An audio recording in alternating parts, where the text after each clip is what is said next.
Imagine spending $2.7 billion on your dream, only to watch it collapse in a bankruptcy just 13 months later.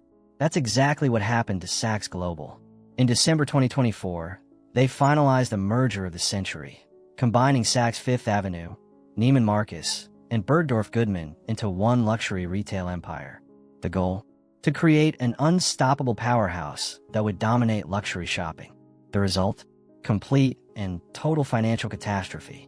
By January 2026, barely a year after closing the deal, Saks Global filed for Chapter 11 bankruptcy. And here's the kicker. Chanel alone is owed $136 million. That's just one vendor. This is the story of how the biggest luxury retail merger in history became the fastest bankruptcy in modern retail. And trust me, the details are wild. What's up, everyone? Welcome back to the channel. If you're new here, smash that subscribe button because we're covering the biggest business failures and bankruptcies as they happen in real time. Today, we're diving into one of the most shocking collapses I've ever covered. And I've covered some doozies. On January 14th, 2026, just weeks ago, Saks Global, the parent company behind Saks Fifth Avenue, Neiman Marcus, and Bergdorf Goodman, filed for Chapter 11 bankruptcy protection. But what makes this story absolutely insane is the timeline. July 2024, deal announced, everyone's excited. December 23rd, 2024, merger closes, Saks Global officially created. January 14th, 2026, bankruptcy filed. That's 13 months from closing the deal to complete financial implosion. And just last week, February 10th, 2026, they announced they're closing 9 stores, including locations in Philadelphia, Phoenix, and Boston. They're also shutting down most of their off-price empire. So how did this happen? How do you spend $2.7 billion and go bankrupt in barely a year? Buckle up, because this story has everything.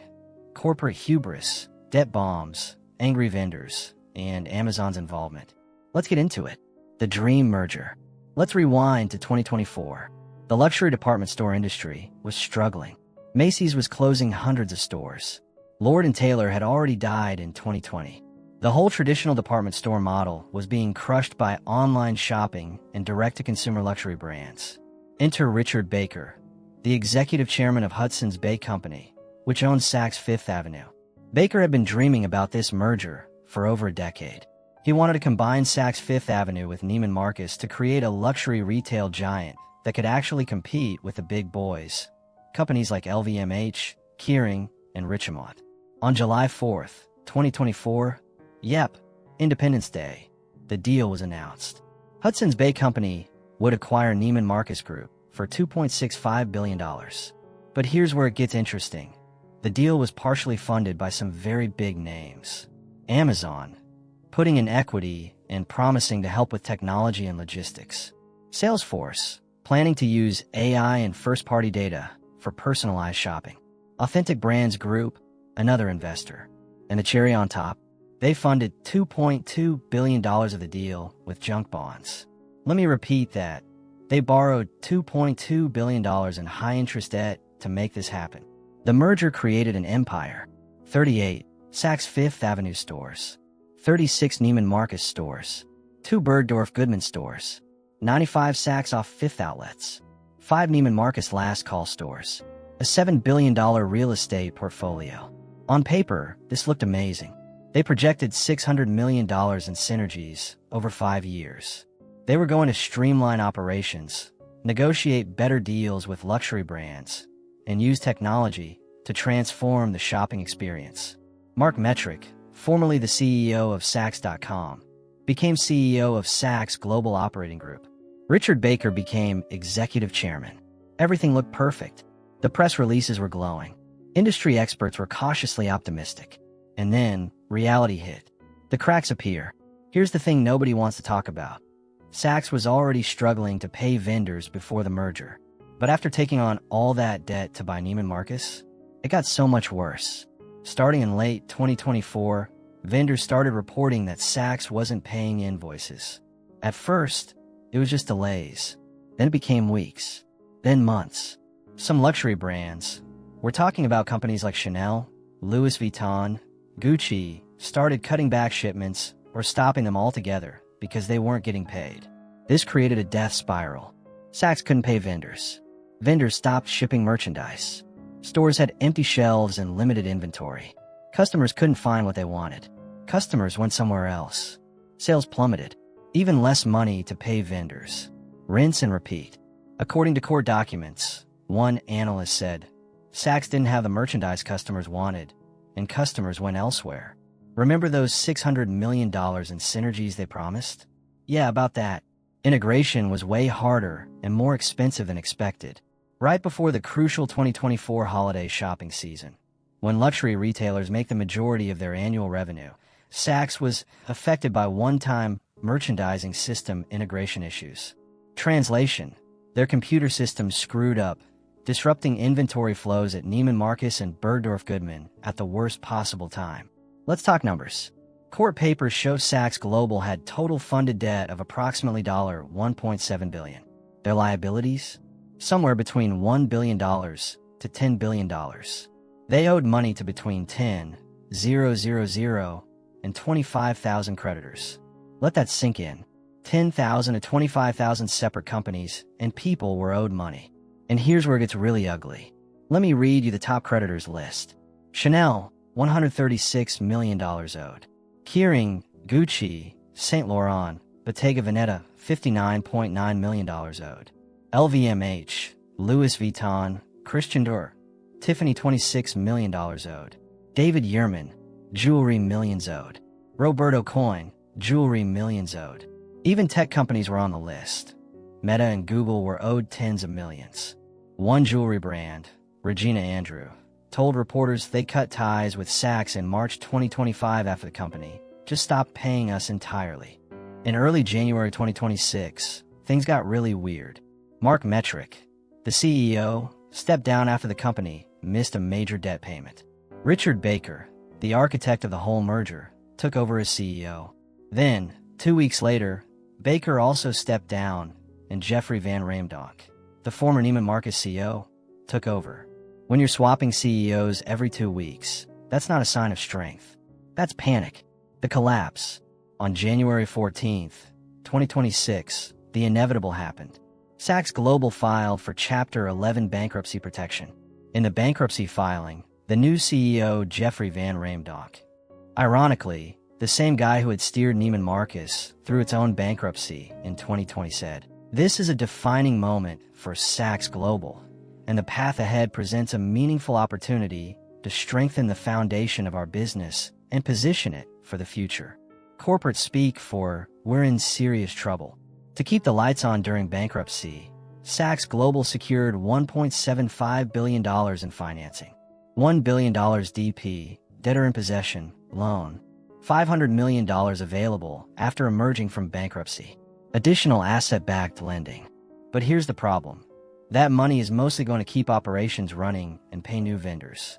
The old vendors, the ones owed hundreds of millions, they're going to get pennies on the dollar, if anything. Just last week, February 10th, 2026, Saks Global announced a massive wave of closures. 8 Saks Fifth Avenue stores closing. Birmingham, Alabama. Columbus, Ohio. Short Hills, New Jersey. New Orleans, Louisiana. Philadelphia, Pennsylvania. Phoenix, Arizona. McLean, Virginia. Oklahoma City, Oklahoma. One Neiman Marcus closing. Boston, Massachusetts, Copley Place location. But wait, there's more. 23 Saks Off Fifth locations already closed on February 2nd. Plans to close all but 12 of the remaining off-price stores. All 5 remaining last call stores, Neiman Marcus off-price. 14 of 16 Fifth Avenue Club personal shopping locations. In total, 57 stores being eliminated. Asterisk, that's more than 10% of their full-price footprint gone. Analysts have been brutal in their assessments. Let me share some quotes. Neil Saunders, global data analyst. Saks Global put itself in a financially precarious position that undermined the day-to-day operations of the business. The only real surprise has been the speed of the collapse. Think about that. Even the experts are shocked by how fast this fell apart. The problems were multi-layered. 1. Too much debt. $2.2 billion in junk bonds was unsustainable from day one. 2. already weak foundation. Saks was struggling before the merger. 3. Integration nightmares. Combining 3 distinct brands with different systems proved impossible. 4. Vendor relationship destruction. Once you stop paying Chanel, you're basically done in luxury retail. 5. Changing consumer behavior. Luxury shoppers increasingly buy directly from brands, not department stores. 6. Competition. Online shopping and brand websites made department stores less relevant. The bigger picture. Why this matters beyond Saks. This isn't just about one company's failure. This is a cautionary tale about the death of department stores. Lord & Taylor, dead, 2020. Neiman Marcus, bankrupt in 2020, and now bankrupt again as part of Saks Global. Barney's New York, dead, 2019. Sears, basically dead. JCPenney, bankrupt in 2020. The traditional department store model is dying. And even luxury department stores, which you'd think would be protected by wealthy customers, are getting crushed. The rise of direct-to-consumer. Why shop at Saks when you can buy directly from Louis Vuitton's website, or walk into a Gucci store, or order from Chanel online? Luxury brands have woken up to the fact that they don't need middlemen like Saks and Neiman Marcus anymore. They can control their brand experience, their pricing, their inventory, and most importantly, they get to keep all the profits. The dangers of debt-fueled deals. This merger was a classic example of corporate hubris. They thought they could buy their way to success with borrowed money. $2.2 billion in junk bonds to buy a struggling company, Neiman Marcus, and merge it with another struggling company, Saks, doesn't create a healthy company. It creates a debt-laden zombie that can't even pay its vendors. Amazon's quiet retreat. Remember how Amazon was an investor? Notice how they've been very quiet during all this. Amazon invested in Saks Global to get a foothold in luxury retail. But now, they're basically watching their investments circle the drain. Amazon tried opening Amazon-style clothing stores in 2022, closed them in 2023. Now their Saks investment is in bankruptcy. Amazon might be great at a lot of things, but luxury retail is not one of them. What happens next? Saks Global says they're evaluating their operational footprint to focus resources where there's greatest long-term potential. The company hopes to emerge from bankruptcy later in 2026 as a smaller, more financially sound operation. But here's the million-dollar question. Will luxury vendors trust them again? If you're Chanel and you're owed $136 million that you'll probably never fully recover, are you going to ship merchandise to Saks ever again? Probably not. The vendor problem is permanent. The new CEO sent a memo to vendors saying they'll pay current invoices and make past due invoices a priority. But in bankruptcy, unsecured creditors, which is what most vendors are, typically recover 10 to 30 cents on the dollar. Some get nothing. Once that trust is broken, it's nearly impossible to rebuild in the luxury world. Potential outcomes. Option 1. Saks emerges as a much smaller chain, maybe 40 to 50 stores total, focused on only the most profitable locations. Option 2. Private equity or another buyer swoops in and acquires the company out of bankruptcy. Option 3. Liquidation. The stores close permanently, and the brands get sold off separately. Right now, option 1 seems most likely. But in retail, things can change fast. Let's recap the absolute insanity of this timeline. July 2024. $2.7 billion merger announced. December 2024. Deal closes. Everyone celebrates. January 2026. Bankruptcy. 13 months later. February 2026. Mass store closures announced. This is one of the fastest major retail collapses in modern history. 1. You can't merge 2 sinking ships and expect them to float. Saks was struggling. Neiman Marcus had already been through bankruptcy. Combining them didn't create synergy, it created a disaster. 2. Debt kills. $2.2 billion in junk bonds to fund a deal? That's not strategy, that's a gamble. And they lost. 3. In luxury, relationships are everything. Once you stop paying Chanel, Gucci, and Louis Vuitton, you're done. There's no coming back from that. 4. The department store model is broken. This is in 1985. People don't need to go to a department store to see luxury brands. They can go directly to the source or shop online. 5. Speed matters. The fact that this collapsed in 13 months shows just how bad the underlying financials were. This wasn't a slow decline. This was a free fall. So here's my question for you. Would you ever shop at a Saks store again? Do you think this company can actually recover? And what other luxury retailers do you think are next? Drop your thoughts in the comments below. And here's a bonus question. Who do you think lost the most in this deal? The vendors owed millions? The employees losing their jobs? Or Richard Baker, the guy who spent a decade dreaming about this merger only to watch it implode in barely a year?